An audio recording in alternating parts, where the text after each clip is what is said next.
السلام عليكم. سألوني ماذا تقولين في مصر؟ فعجزت الكلمات. المتأمل في جمالها يحتار من أين يبدأ الوصف. علمت الدنيا الحضارة وأضاءت مشاعل النور ونشرت العلوم والآداب والفنون في كل مكان وزمان. ذكرها الحكماء والخلفاء والمؤرخين بكلمات عظيمة، ووصفها الواصفون في الشعر والأدب. إنها أم الدنيا ومهد الحضارات والأديان. دخلها نبي الله يعقوب عليه السلام مع أبنائه، وسبقهم إليها نبي الله يوسف عليه السلام. على أرضها ولد كليم الله سيدنا موسى وسيدنا هارون، وقد تجلى الله سبحانه وتعالى فيها على موسى عليه السلام.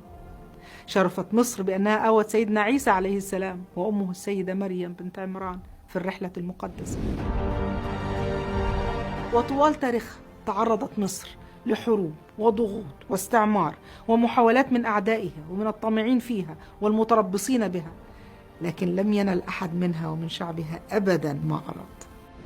قال الحجاج بن يوسف الثقفي في وصيته لطارق بن عمرو عن مصر والمصريين: فانتصر بهم فهم خير أجناد الأرض. وعلى الرغم من قوتها عبر التاريخ الإسلامي، فإنها لم تكن يوما معتدية أو غازية، بل كانت دائما حامية للأديان وقبلة وسند لكل من يحتاج. مصر التي قال عنها رسول الله صلى الله عليه وسلم: استوصوا بأهلها خيرا، والتي جعلها الله موطن الأنبياء، وأخرج منها العلماء والحكماء والكتاب وأيقونات الفن والرياضة.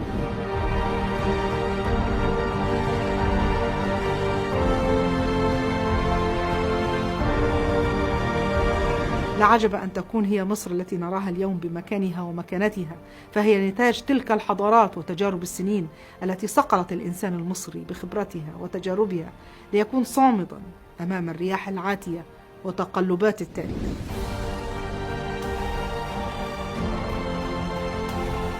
مصر الإهرامات وأهم آثار وعجائب الدنيا، أقدم آثار لأهم 4 حضارات في العالم القديم والحديث: الفرعونية والرومانية والقبطية والإسلامية، موجودة به. أجمل شواطئ البحرين الأبيض والأحمر ونهر النيل. سيناء أرض الفيروز ومهد الأديان السماوية. مياه ورمال علاجية ومحميات طبيعية. مصر منارة العلم والفن والأدب وقبلة الموهوبين والمبدعين. مصر نجيب محفوظ وأحمد زويل ومجدي يعقوب. مصر أم كلثوم وعبد الوهاب وعبد الحليم. مصر فاتن حمامة وسعاد حسني وعادل إمام وأحمد زكي.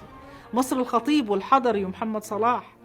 مصر فرحة الدنيا. مصر التي في خاطري وفي فمي، أحبها من كل روحي ودمي.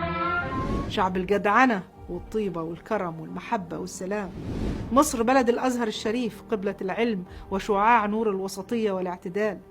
مصر بشعبها الواعي وجيشها خير أجناد الأرض، كانت وما زالت وستبقى مصر أرض الكنانة.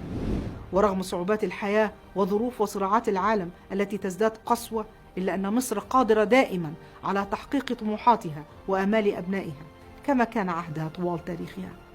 ولكل من توهم أن يتحقق حلمهم بزعزعة مكانة مصر وأمنها واستقرارها، مصر دائما وأبدا ستظل قوية شامخة، تنعم بهذه المكانة والنعم التي اصطفاها الله بها سبحانه وتعالى بعزيمة وسواعد أبنائها المخلصين. فتحية لمصر العظيمة، تحية لجيشها، تحية لأهلها الكرام. والله يحفظكم ويحفظ غيركم. ما شربتش من ليلها